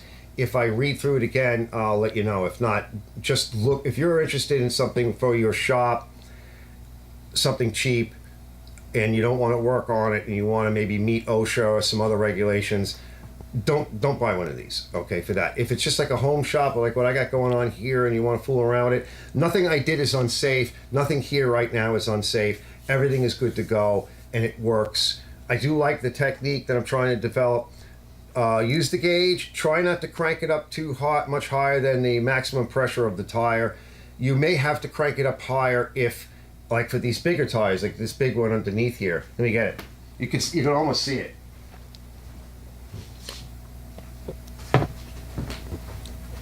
Now, for those of you that, because this video, that's a nice tire. Part of the bigger video for the tractor. So I redid these rims and pulled off the old tires. They were a mess. We got everything nice and clean. So we got all our tires ready to go. And I think for a scenario like that, this is what it's for. Right? It's a good size. They make a small one if you're working with even smaller tires. So for what I'm doing, this may be standalone or part of the bigger video. I'm not sure. I certainly want to do a standalone just on this as a product review. Out of 5 stars, where are we? It can't be a 5. It's not going to be a 1. I would put it about 3. I'm going to have to take off 2 stars for the crap and shit, that the garbage that this sold along with it. It's too cheap in my view. This piece is good. This gauge is nice. Everything else, I don't like these bungs. They're not that good. There's burrs, the build quality in terms of that kind of fittings and everything. We got to knock off at least 2, maybe 3 stars out of 5. At least 2 to 3 stars knocked off, and at least 2 to 3 stars out of 5 for a thumbs up. Like a total It's score. definitely a usable product. If you're willing to do something to it to kind of tweak it, you can use it the way it is. It's going to be sloppy and crappy. You may not be happy with it. Do not try to assemble it. Like when I tried to assemble it, don't keep going. If you're running into resistance like that, you're going to screw up the threads and I everything. didn't show and that then part you will have nothing tonight. but $70 worth of garbage that's unusable. Yeah. That's it for this one. Yeah. Thanks for watching. This I kinda like what we did here, coming up with the idea. If it's a bigger tire, you may have to up the pressure. Don't start off with 100% pressure. I like this little nozzle. Do everything at your own risk. Be careful. Wear glasses. Wear some protection. Yeah, you absolutely. never know. Mistakes happen quick. All right. And when it comes to pressure vessels, I've seen. Go look on YouTube. Stuff blow up like a grenade went off. I'll Yep. see you guys later. All right, I'm coming back. Yeah, absolutely. That's one of the reasons why I don't really recommend building a pressure vessel.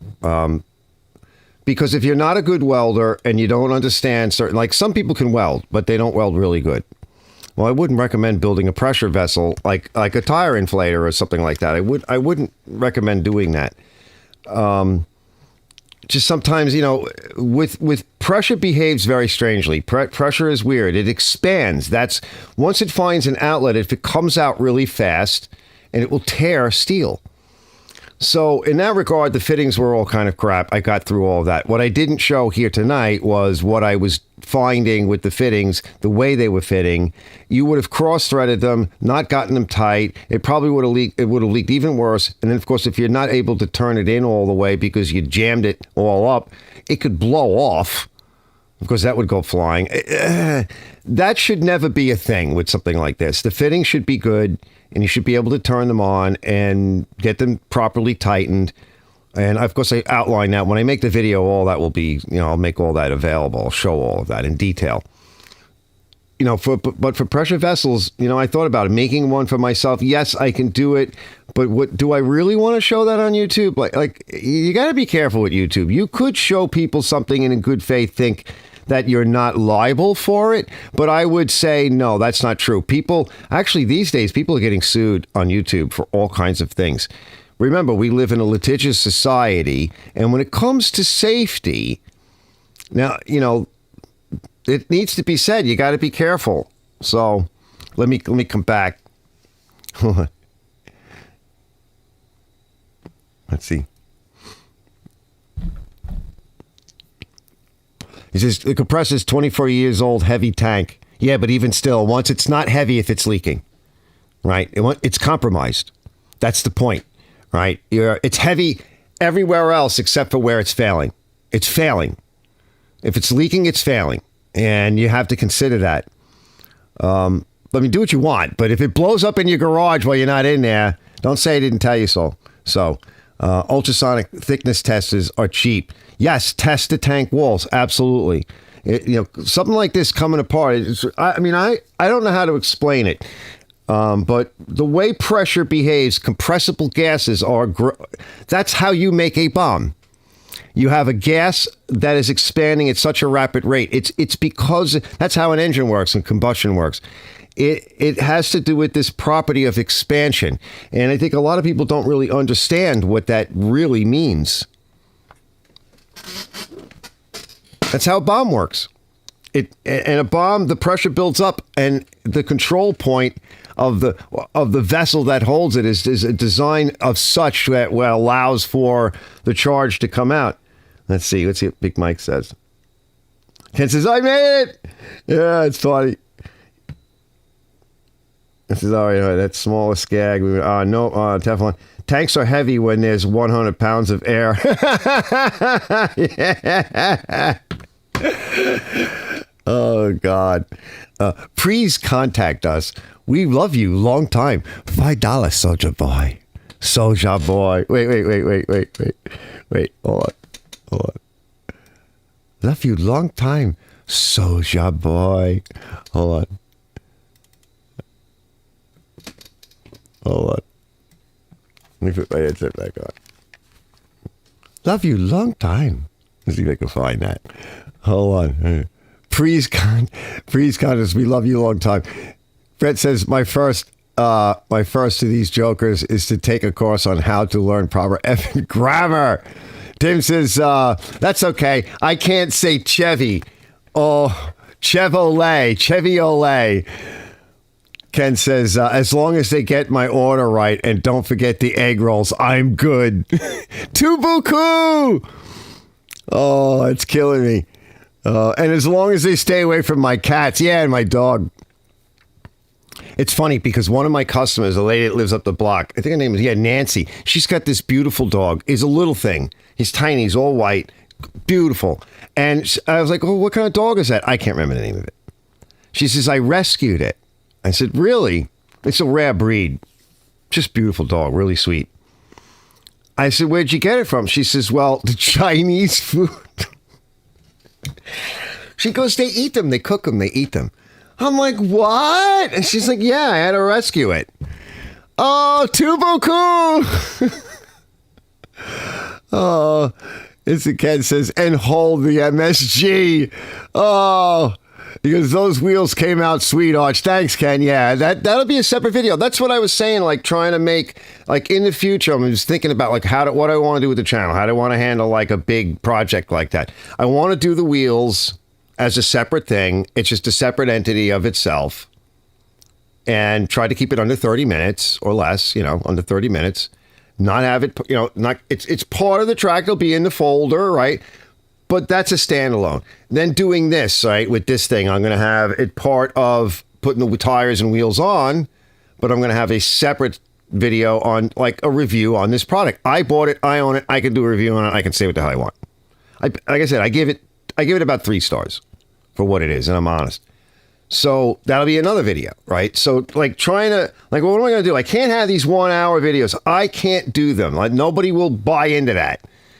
So why try? What am I frustrating myself for? But I don't want part 1, part 2, part 3, because nobody watches that either. And then people get lost. They have to be able to stand on their own.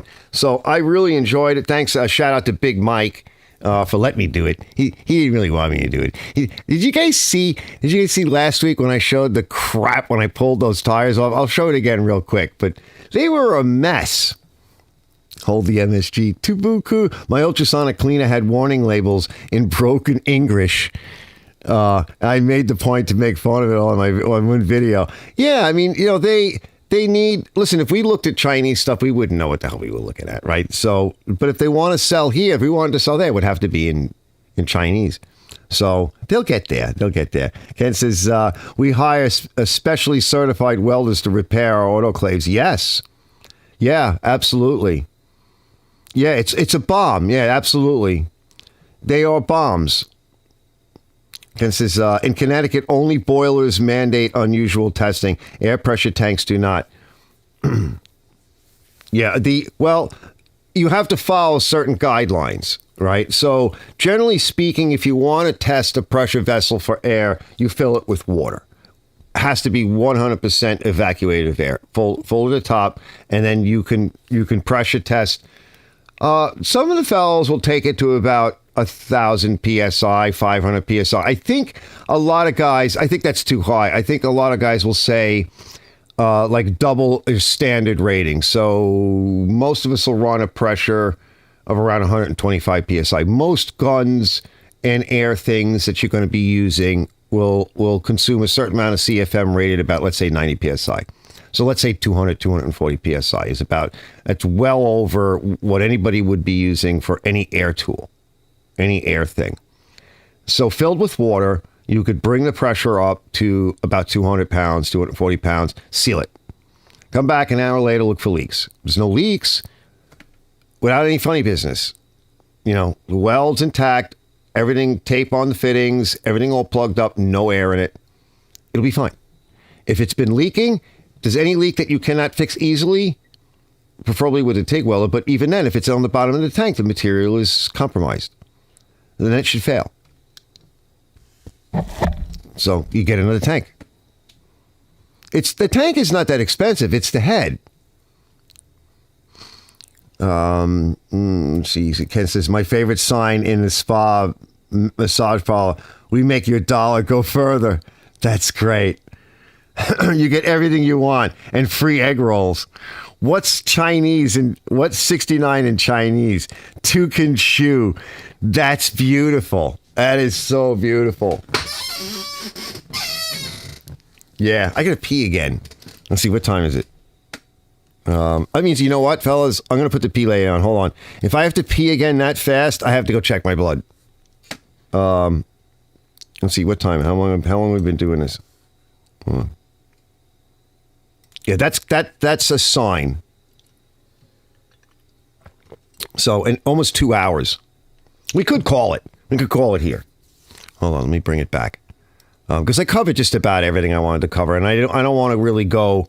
We're like 3 minutes under 2 hours. I think we're good, right? I'll save some of the rest of it for next week, and I just want to do like a preview of a few things and chat for a little bit, cover a few interesting topics, go over that because I just picked up that tool. I'm very happy I bought it.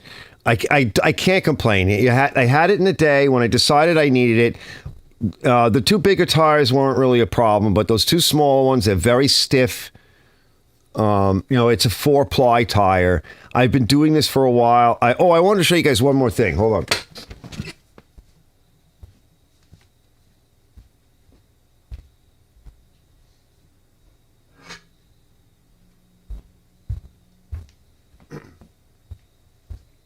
So when I come out with the video on doing the tires, I want to show the machine one more time. And for those who have seen me use the machine before, you know maybe a little bit about that.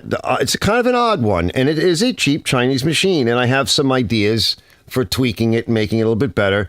And, I'd like to get that lathe that Johnny has, a nice little Atlas lathe someday, because I'd like to make bushings and stuff. I would like to have stuff.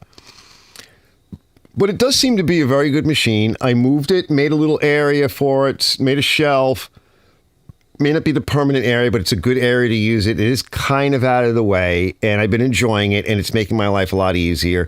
And, I think I showed like last week how bad the inside of the rims are. Well, that's what those rims might look like. If you give it to the guy up the block, that's probably, when he pulls the tire off, that's probably what those damn rims look like inside. And they're a mess, and he doesn't say anything. So now I get to go over the rims. I can inspect them. A lot of times they have issues inside. A lot of times the inside of the rim will not seal properly, but it'll also kill a tube because there's usually some rust or pimples or weld zits that will puncture a tube right away. So you got to deal with this stuff, right? So I'm glad I got that thing because a lot of people don't want to do tires. And while I was putting these tires on, which I'll probably show a little bit next week, we'll drag it out a little bit longer. But one of the things I was stressing was that with the right tools, okay, and I just picked this up, you don't stress yourself out. Don't strain. Don't push hard. A lot of people don't know how to put a tire on because they don't understand the bead area and the recess in the rim and, the pocket where you push the tire into. A lot of people don't know that. And so they struggle and they put all kinds of force into it. Now, this thing is kind of neat. You can see it's got that end. Look, right? It's got this end. I want to polish it up a little bit, kind of like clean a little bit more. But a lot of the ones they sell, like this one's pretty long, like you could see. And then it's got that little privacy. Now, it is a tire iron, but of course, we as mechanics, we can use this for other things. Now, I do have pry bars and wrecking bars, but they're not really shaped right for doing tires. And you want to kind of, like, I want to polish this a little bit more. You don't want any, like, sharp edges because you don't want to gouge a tire. So this was cheap. Now, my worry about it was, and eventually I'll shove, let's see, can I read that? Hold on. When I do the video, I'll put a link in the description whenever that video comes out. But I was worried a little bit about it because is it pig iron? Let's see, it's G-R-O-Z, grows, G-R-O-Z. Is it pig iron? Because you don't want to snap it in your hand, right, and ripping your hand apart. but it seems to be pretty good. It's a flat bar, so it gives stability. You know, some of the wrecking bars, whatever, they're hex shafts, and they get all rocky and weird when you're trying to do certain things. It's wide, it's flat, and it's got this style shape to it as well. So that's good for hooking in and hooking that way. And it's really simple putting tires on and taking tires off if you coax the tool and have it do the work for you. If you're fighting any of it, you're not doing it right. And you're going to hurt yourself and hurt your back and slap yourself in the face. And by the way, I got hit in the chin yesterday. I was cutting a lawn. You know, these walnut trees with the effing walnuts. I was getting in tight over here with the Honda. And it kicked the walnut out, which then hit the fence and came back and hit me here. I'll see you guys later. Thanks for stopping in. Glad to see everybody. Hope everybody's doing well. Have a good week and the rest of the weekend. And yeah, you know, get to it. Get some stuff done. We're running out of time, fellas. A couple of weeks left before the days get short and it gets cold. I'll see you guys later.